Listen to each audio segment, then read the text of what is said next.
Құранды қайталап оқи берудің пайдасы қандай? Күндердің күнінде шалғай бір ауылда бір кісі Құранды күнде оқуды әдетке айналдырған еді. Содан бір күні күнделікті үйінде Құран оқып отырса, жанына баласы келіп: «Әке, сіз осы Құранның барлығын жаттап алғансыз ба?» дейді. «Жоқ, балам.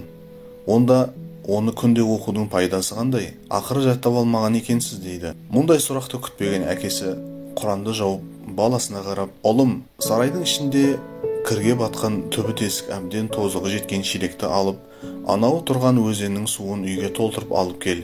Сосын мен саған жауабын айтамын» дейді әкесі. Баласы әлгі шелекті алып, өзенге барып су алып үйге келгенше барлық су жолда тамшылап төгіліп қалады.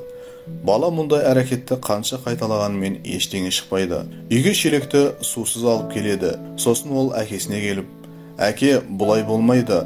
Мен қанша су тасығанымен шелектің түбінен су ағып кетіп жатыр. Бәрібір екі арада жүгіргенім қалды» дейді. Сонда әкесі: «Сен олай болса қолыңдағы шелекке қарашы, қандай өзгеріс байқап тұрсың» дейді. Баласы шелекке қараса, әр жинаған судың салдарынан ескірген шелек тап-таза болып қалғанын байқайды. Сол сәтте әкесі: «Көрдің бе балам, Құранда дәл осылай. Оны түсінбесе де, оқыған адамның жүрегін жуып шаяды. Ал жүрек болса, өмірдің күнделікті жағымсыз әрекеттерінен ластанады. Сосын біз Құран оқу арқылы жұмырдай жүректі уақытылы тазалап отырады екенбіз» деген екен.